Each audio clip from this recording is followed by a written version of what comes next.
मुझे नहीं लगता कि जनरल फैज हमीद को पेशावर भेज दिया, पेशावर वाले को यहाँ पे ले आया, जनरल नदीम को। ये पाकिस्तान में ऐसा होता है कि इंडिविजुअल्स मैटर, बंदा कौन है इससे बहुत फर्क पड़ता है पाकिस्तान में।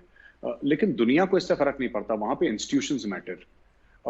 अगर ये लोग ये नहीं कहेंगे कि जनरल फैज ने ऐसा काम करा था और अब वो काम खत्म हो गया क्योंकि जनरल फैज चले गए, ये लोग जो गला पकड़ेंगे, मेरी मुराद जो अमेरिकन से है या यूरोपियन से है, ये जब गिरेबान पे हाथ डालेंगे तो ये आईएसआई के गिरेबान पे हाथ डालेंगे। इनको जनरल फैज सिर्फ देखिए, कल तो जनरल फैज रिटायर हो जाएंगे, कल रिटायर होके बोलेंगे अब तो मैं फौज मैंने छोड़ दिया। अब ऐसी बात नहीं है। Who is held culpable? It is the department, it is the agency, it is the organisation. तो पाकिस्तान आर्मी और आईएसआई को करा जाएगा, पहली चीज। दूसरी चीज ये है कि पाकिस्तानी दोस्तों से जो मेरी बात हुई, उन्होंने काफी लोगों ने ये भी बोला कि जो जनरल फैज थे वो बिना पूछे चले गए बाजवा साहब के काबुल, और उसके पास बड़ा प्रेशर आया। क्योंकि देखिए ना, बात यह है कि दुनिया को पाकिस्तान में फौजें भेजने की जरूरत नहीं है, पाकिस्तान से लड़ाई लड़ने की जरूरत नहीं है। डॉलर 172 क्रॉस कर चुका है सर पाकिस्तान का। वो क्यों करा सर? उसके कई वजूहात हैं, लेकिन उसमें से ये भी वजूहात है कि दी इन्वेस्टर्स हैव लॉस्ट फेथ, क्योंकि इनकी हरकतें ऐसी हैं। वो कहीं ना कहीं वो गजनवी और गौरी वाला जो कीड़ा है सर, उसको ये अब क्या करेंगे उसको, वो दैट माइंडसेट ना, they don't understand. It's harming. आजकल कोई इससे इंप्रेस नहीं होता। आप गौरी गजनवी की बात करेंगे, आज की 21st सेंचुरी में nobody is impressed with all this, but they continue to do this. अब देखिए, अगर पाकिस्तान चाहता कि तालिबान के साथ अच्छे रिश्ते कायम करना चाहता, ठीक है, कोई बुरी बात नहीं, आपकी फॉरेन पॉलिसी है, आप तालिबान को समझना चाहते हैं, उनसे बातचीत करना चाहते हैं, राब्ता बनाना चाहते हैं, अच्छी बात।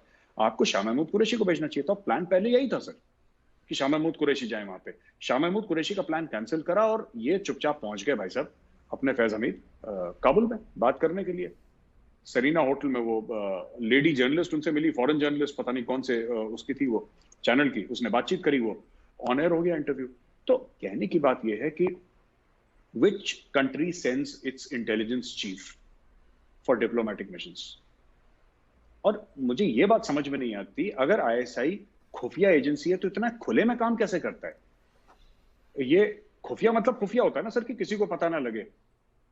इनका तो सबको पता लगता है। वो हर एक अखबार की जीनत भी हैं, वो हर एक अखबार की रौनक भी हैं, उनके बारे में डिस्कशंस भी हो रहे हैं। आपने कभी ये नहीं देखा होगा इंडिया में इंटेलिजेंस चीफ के बारे में कहीं भी बात हो रही है, क्योंकि उनका पता ही नहीं लगता कौन है कहाँ है। ठीक है, अखबार में छोटा सा कभी मेंशन आ गया अपॉइंटमेंट में या फिर रिटायरमेंट में, वरना कभी बीच में नहीं आता। खुफिया मतलब खुफिया। पाकिस्तान में खुफिया, देयर इज नथिंग कॉल्ड खुफिया, it's everything is in your face.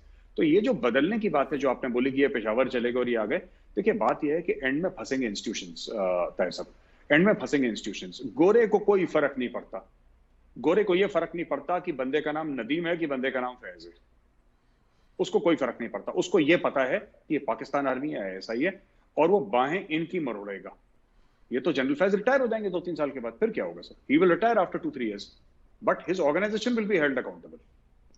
देखिए, आपने कहा कि फॉरेनर्स को इस बात से कोई कंसर्न नहीं है कि चेहरा कौन सा है, नाम क्या है।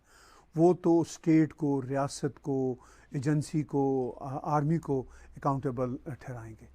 ये तो है फॉरेनर का मामला पाकिस्तान के साथ। ख़ुद पाकिस्तान की अपोजिशन लीडर, की अपोजिशन लीडर मरीम नवाज़ खुल के कहती हैं, और इससे पहले उनके फादर नवाज शरीफ जो 3 बार प्राइम मिनिस्टर रहे, वो भी अपने वीडियो एड्रेसेस में कई बार नाम लेके जनरल बाजवा और फैज़ हमीद का कह चुके हैं कि आप यहाँ पर जमहूरियत को अगवा ना करें। इस तरह की बातें वो कर चुके हैं। यही बात मरीम ने फिर कही है, खुल के कही है कि जनरल फैज़ हमीद ने पूरे इदारे को यरगमाल बनाया हुआ था। तो क्या जनरल फैज़ ने ही बनाया हुआ था? क्या बाकी जो इससे पहले डायरेक्टर जनरल आईएसआई गुजरे उन्होंने नहीं बनाया था, या जो आने वाले हैं वो नहीं बनाएंगे? क्या मरीम नवाज इस हकीकत को नहीं समझती? सर वो समझती हैं, लेकिन मरियम नवाज का पल्ला जनरल फैज से पड़ा, तो उन्होंने जनरल फैज का नाम दिया। जिसको जो चोट पहुंचाता है उसका नाम लेता है, साफ सीधी बात है। ये पाकिस्तान में सर आयूब खान के टाइम से चल रहा है ये। तो इट्स नॉट कि समथिंग जो कि जब से अंग्रेज गए थे, जो पहले इनके आर्मी को या कमांडर इन चीफ होते थे, जब से वो लोग गए तब से पाकिस्तान में बुरी खबर ही दे रहा है फौज लगातार, और पाकिस्तानियों को ये बता रहा है कि तुम इस खतरे में हो कि तुम्हें हिंदू खा जाएगा, और क्योंकि तुम्हें हिंदू खा जाएगा इसलिए तुम्हें बचाने के लिए हमें डीएचए भी चाहिए, हमें एक्सटेंशन भी चाहिए, हमें बड़े बड़े प्लॉट चाहिए, हमें पैसा चाहिए, हमें 20 अरब डॉलर का फौजी फाउंडेशन भी चाहिए, हमें सब चाहिए। ये सब हमें क्यों चाहिए आखिर?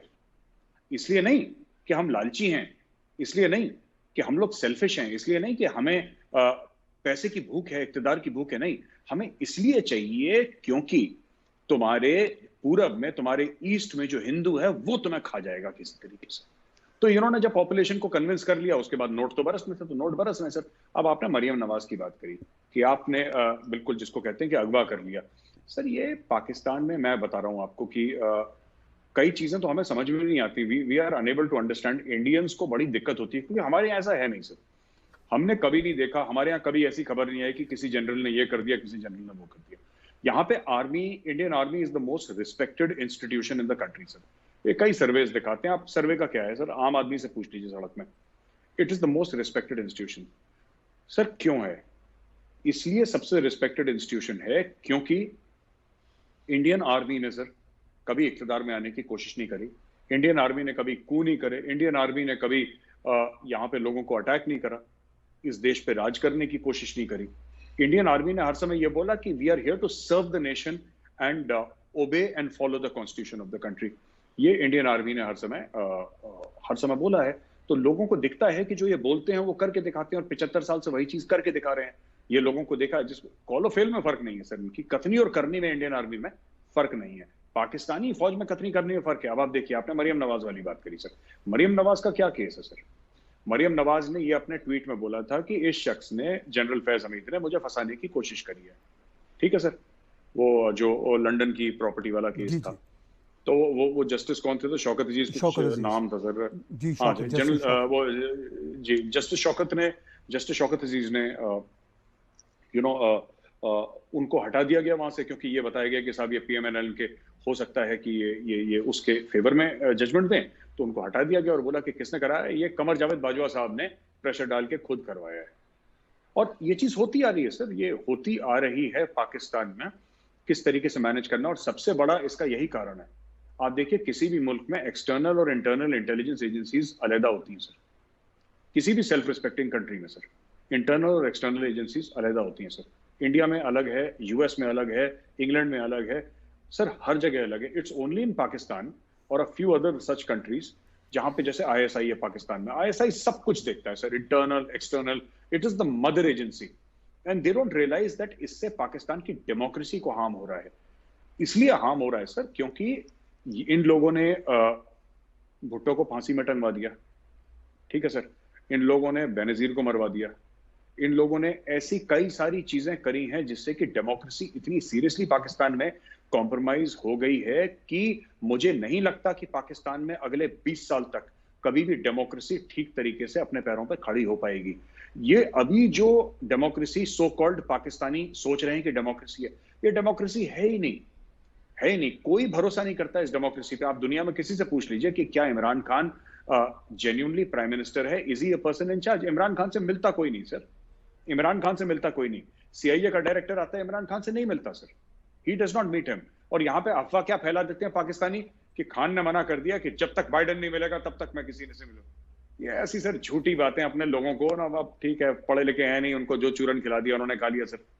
सीआईए का डायरेक्टर आया सर, सीआईए का डायरेक्टर को पता है उसके पास लिमिटेड 3-4 घंटे हैं सर, ठीक है, उसके पास और भी काम है, ठीक है। ऐसा तो नहीं कि इमरान खान के साथ बैठ के उसने आलू गोश्त खाना है, उसके पास दुनिया भर का काम है। उसको पता है कि काम कहां से होगा, काम रावलपिंडी से होगा। वो डायरेक्टली रावलपिंडी जाता है, हाथ मिलाता है वहां पे, जो देना दिलाना है, जिसकी बात करनी है करता है, वो वापस आ जाता है। End of story sir, that is how the Americans do business. इनका ये जॉन केरी, क्या नाम था, मैं नाम भूल गया सर, उनका सेक्रेटरी ऑफ स्टेट हुआ करता था, if I am not wrong. जी जी जी, हाँ, जॉन केरी। और ये सब इस्लामाबाद जाते हैं सर। ये आजकल नहीं है, ये अमेरिकन को बहुत पहले से पता है। या तो मिलिट्री डिक्टेटर होगा जो कि प्रेसिडेंट है, तब वो उससे मिलते हैं, वरना they always prefer to meet the army chief. वो जो इन्वेस्टमेंट में इंडिया में कहते हैं ना, मोदी जी कहते हैं वन विंडो क्लियरेंस, कि जो भी इंडिया में इन्वेस्ट करेगा तो उसको एक विंडो मिलेगी, उसको 10 जगह भागना नहीं पड़ेगा। आप एक बंदे से बात करो, सारा काम आपका करवा देगा, सिंगल विंडो, राइट। तो वही वन विंडो है पाकिस्तान में, GHQ Rawalpindi, one window clearance वही है। क्यों अपना टाइम वेस्ट करेगा सर बनीगाला में? Why should he waste his time? He has got limited time. और सीधा जाता है जनरल बाजवा को, जनरल साहब मैं आ रहा हूं, वहां पे खाना शाना खाया, डील वील साइन करी, अपनी हाथ मिलाया, फ्लाइट पकड़ी, वापस, दैट्स इट सर। आपने कहा कि पाकिस्तान में हायर लेवल पे शख्स बहुत मैटर करता है। जी। तो ये जो नए शख्स की तब्दीली है आईएसआई में, अभी बहुत ही नई है अभी, लेकिन इससे क्या भारत को कोई कंसर्न्स हैं, या कोई ऐसा भारतीय मीडिया या भारतीय सरकार इसको सीरियस समझती है, इस तब्दीली को अपने लिए कोई थ्रेट समझती है, या पाकिस्तान अब थ्रेट सिरे से रहा ही नहीं भारत के लिए? आप कैसे देखते हैं सूरत हाल को? सर मुझे नहीं लगता कि ये नए आईएसआई जो जनरल नदीम है वो कोई थ्रेट है या आईएसआई कोई थ्रेट है। इन्होंने जो करना था सर अपने बुरे से बुरा इन्होंने कर लिया। ठीक है, अभी क्या करेंगे सर? ये करेंगे क्या? हर जगह इन्होंने जंग लड़के देख ली, उसमें कामयाब नहीं हुए। ठीक है, ये चाहे अपना वो 1965 की जंग के अपने बजाएं जो इन्होंने ढोल नगाड़े बजाने हैं झूठे कि हमने ये कर दिया, लाहौर बचा लिया। लाहौर तो इनका बचा बचाया था सर। लाहौर इनका बचा बचाया था। आप जनरल आयूब के जो जनरल आयूब के जो मेमोयर्स हैं आप वो पढ़िए। जनरल आयूब क्या कहते हैं? दे अटैक्ड अखनूर सर। उन्होंने टैंक दौड़ा दिया हमारे अखनूर के ऊपर, हमने अलग जगह अटैक कर लिया। फिर ये कहते हैं हमने लाहौर बचा लिया। अरे तुम ना अखनूर आते ना हम लाहौर जाते, वो तो बचा बचाया था। तो उसका पता नहीं सेलिब्रेट करते हैं 5 और 3 फरवरी, पता नहीं कब 4 को क्या करते हैं सर। ये एक तो ये चीज सर। दूसरी चीज ये है ना कि एक माइंडसेट है, एक माइंडसेट है पाकिस्तानी आर्मी का कि हम ये कर लेंगे, ये हमारा चमड़े का सिक्का चल जाएगा। The world has lost patience with Pakistan. They don't seem to understand sir. ये कैलेंडर वैलेंडर देखते नहीं, मुझे लगता है इनको ये बात समझ में नहीं आई। तो भारत को, जहां तक भारत को कोई फर्क नहीं पड़ता, नदीम आ जाए सर, अशरफ आ जाए, इमरान खान बन जाए आईएसआई का चीफ, हमें 2 रुपए का फर्क नहीं बनता। Our real problem now is China sir, it is no longer Pakistan. और यहाँ पे जो स्ट्रेटेजिक कम्युनिटी से मैं बात करता हूँ, जब मैं जो पुराने मिनिस्ट्री ऑफ एक्सटर्नल अफेयर्स के स्टॉलवर्ड्स हैं या एमओडी के स्टॉलवर्ड्स हैं या आर्मी नेवी और एयरफोर्स के बड़े बड़े हमारे जो एडमिरल्स हैं, एयर मार्शल्स हैं, जनरल्स हैं, उनसे बात करता हूँ, all of them are of a similar opinion that Pakistan does not matter. At best Pakistan is an irritant. जैसे कांटा है सर, पैर में लग गया है, तो उससे ऐसा नहीं कि खून बह रहा है, आपको इरिटेशन हो रहा है उससे। आप बैठेंगे, थोड़ा सा रुकेंगे, कांटा निकालेंगे, फिर आप आगे चले जाएंगे। पर वो कांटा खून नहीं निकाल सकता आपका, वो हल्का सा इरिटेट करता है आपको, राइट? और इंडिया ने अपनी पॉलिसी बदली। इसलिए क्वाड जो हुआ है ना अभी, ये जो क्वाड का मामला हुआ, इंडिया ने इतना इन्वेस्ट करा है क्वाड में, और इंडिया जो एयरक्राफ्ट कैरियर्स में इन्वेस्ट कर रहा है, न्यूक्लियर सबमरीन्स की बात कर रहा है इंडिया, ये सब पाकिस्तान के लिए थोड़ा ना है सर। ये जो अग्नि मिसाइल, अग्नि 5 की जो अभी टेस्टिंग हुई थी, आपने हाल ही में सुना था, ये पाकिस्तान के लिए थोड़ा ना बना है। उसका रेंज 5000 से लेकर 8000 किलोमीटर है। पाकिस्तान तो ये रहा सर बगल में, लाहौर, अमृतसर से 25-30 किलोमीटर दूर। पाकिस्तान के लिए हजारों किलोमीटर की क्यों? That is for China. So India की जो अब इन्वेस्टमेंट्स चल रही हैं, state of the art equipment आ रही है, ये लेटेस्ट हेलीकॉप्टर्स आ रहे हैं सर, ये फाइटर जेट की डील्स की बात कर रहे हैं, नए टैंक्स की, this is all about countering China. It has nothing to do with Pakistan. वो पाकिस्तान समझे कि हमारे खिलाफ साजिश हो रही है अपने आप को और इंपॉर्टेंट फील करवाने के लिए, लेकिन इसका कोई लेना देना नहीं है सर, इसका बिल्कुल भी कोई लेना देना नहीं है।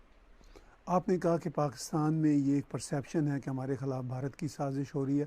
वो परसेप्शन भी हमें मीडिया की हद तक या पब्लिक कंजम्पशन की हद तक या आवाम को डिस्ट्रैक्ट करने की हद तक नज़र आता है। मेरे साहब, ग्राउंड रियलिटी ये है कि पाकिस्तान की आर्मी भी, इंटेलिजेंस एजेंसीज भी ये बात अब रिसेंटली बार बार कर रहे हैं कि हमें ज़्यादा बड़ा ख़तरा पाकिस्तान के अंदर से है। भारत के साथ तो वो अरबों के ज़रिए सीज़ फायर किए बैठे हैं, और किसी किस्म का वो, जैसे पंजाबी का एक शब्द है मैस नहीं, मैं अंग्रेज़ी का शब्द बरत रहा हूँ, पंजाबी का शब्द मैं बरतना चाह रहा था, मैंने ख़ुद को रोक लिया। वो मैस नहीं करना चाहते, और वो शायद उनको अपनी कैपेबिलिटीज़ का भी पता चल गया, ख़ासतौर पर बालाकोट के बाद और बहुत सारे मोदी जी के जो डिटर्मिन्ड एक्शंस हैं उनके बाद उनको अंदाज़ा हुआ कि ये अब वहाँ पे इस तरह के तीर नहीं चलेंगे। तो इस सारी सिचुएशन में एक तरह से भारत को वो एक सीज़ फायर का पैगाम है। इस सारी सूरत हाल में अफ़गानिस्तान की जो सूरत हाल बदली है, वो अब नए जो आने वाले दिन हैं आपको कैसी नज़र आती है? भारत पे इफ़ेक्ट होगी, पाकिस्तान पर तो इफ़ेक्ट होगी ही। जी सर, ये जो कह रहे हैं ना कि अफगानिस्तान की जो आपने बात बताई, पूरी सूरत हाल जो अफगानिस्तान की, भारत, मुझे लगता है कि भारत कोशिश करेगा कि अफगानिस्तान में उसका फुटप्रिंट रहे। क्योंकि वही बात, में जो पुरानी बात घिसी पिटी अपनी दोबारा कहता हूँ सर, क्योंकि वो बात बदली नहीं, वो बात सच है। चाइना अकेला अफगानिस्तान को नहीं पाल सकता, चाइना में इतनी हिम्मत नहीं है सर। अगर कोई ये कहे कि चाइना इनडेफिनेटली 10 से लेकर $15 बिलियन हर साल दे दे, चीन ने आज तक किसी को नहीं दिए सर, पाकिस्तान को नहीं दिए, अफगानिस्तान को कैसे दे देगा? इन्वेस्टमेंट करेगा, भाई आप एक बात देखिए ना, चाइना को डर क्या लग रहा है? चाइना कहता है चलो हम $100 बिलियन, 100 अरब इन्वेस्ट करते हैं अफगानिस्तान में। ठीक हो गया, तालिबान के साथ उन्होंने इन्वेस्ट कर दिया। कल अगर दुनिया रिकॉग्नाइज नहीं करती तालिबान को, या फिर वहां पे कुछ ऐसा एक्शन हो जाता है तालिबान में कि अमेरिका के ऊपर या यूरोप में कहीं अटैक हो जाता है, and that is trace back to Afghanistan. एक एक बात बोल रहा हूं, क्योंकि वहां पे इस्लामिक स्टेट भी, आईसिस, मैं ये नहीं कह रहा तालिबान कर देगा, क्योंकि तालिबान ने कभी भी ये कोशिश नहीं करी कि अफगानिस्तान के बाहर जाके अटैक करें। ये हमें समझना पड़ेगा, तालिबान ये सब नहीं करता, आज तक तो नहीं करा, आप कल कर दे, आई डोंट नो। अच्छा, वहां पे आईसिस पड़ी हुई है, ठीक है, दाइश की और भी चीजें हैं वहां पे, राइट, वहां पे अलकायदा भी है, वहां पे सब है। अगर कल ये, अब तालिबान तो यही कह रहा है ना कि पूरे अफगानिस्तान के हम मालिक हैं, यही कह रहा है। कल अगर अफगानिस्तान के सॉइल से एक अटैक प्लान होता है, वो अफगानिस्तान में ट्रेस होता है, और इसके बीच में मैं कह रहा हूं आज से 5 साल के बाद होता है, 5 साल के बाद होता है, और तब तक 50 बिलियन या $100 बिलियन चाइनीज अपने लगा चुके हैं इंफ्रास्ट्रक्चर प्रोजेक्ट्स में, और ये फिर से भगवान ना करे, 100 बार मैं कह रहा हूं भगवान ना करे, अगर फिर से जहाज बिल्डिंग के अंदर जाता है अमेरिका में, अमेरिका फिर से आएगा सर, फिर से आएगा खून का बदला लेने के लिए, और तब ये चाइनीज प्रोजेक्ट्स कहां पे जाएंगे? तो चाइनीज भी बड़े सोच समझ के फूंक फूंक के कदम रख रहे हैं कि यार इसमें मामला क्या है, इसमें हमें करना क्या है, क्या ये देखिए कंट्रोल्ड कियोस जिसको कहते हैं ना सर, कंट्रोल्ड कियोस, वो चाइनीज करने की कोशिश करेंगे। जहां तक इंडियंस की बात है, इंडियंस की भी वेट एंड वॉच की पॉलिसी है, और इंडियंस भी एक बात ये समझ रहे हैं कि अफगानिस्तान में हमारा फुटप्रिंट चाहिए। अफगानियों को अगर वहां पे तालिबान को अगर किसी प्रोजेक्ट के लिए पैसा चाहिए तो कौन देगा सर? ये मिक्स एंड मैच होना पड़ेगा। It cannot be China alone, China अकेले कर ही नहीं सकता। ये पाकिस्तानियों को गलतफहमी है चाइना के चेकबुक के बारे में कि बहुत बड़ी चेकबुक, बड़ी है चेकबुक लेकिन अनलिमिटेड चेकबुक नहीं है। वो चेकबुक उन्होंने पाकिस्तान के लिए बंद कर दी। उन्होंने 20 महीने से इमरान खान और शी जिनपिंग की बात तक नहीं हुई सर, फॉर 20 मंथ्स, 20 महीने हो गए, अब तो 21 महीने हो गए सर, अक्टूबर में हम लोग आ गए हैं, तो आप मान के चलिए कि 21 महीने हो गए शी जिनपिंग और इमरान खान की बातचीत नहीं हुई है सर। तो फिर आप समझ लीजिए कि वो क्या सोचता है।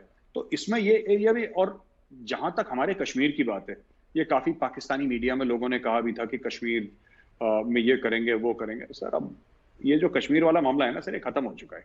जितनी जल्दी पाकिस्तान समझ ले कि कश्मीर का मामला खत्म हो गया, उनकी सेहत के लिए अच्छा है, हमें तो कोई फर्क नहीं पड़ता, ये कर लें सर, हर जगह कश्मीर कश्मीर, अपने टीवी एंकर्स को लाहौर में बैठा के कश्मीर कश्मीर दिन रात करते रहो।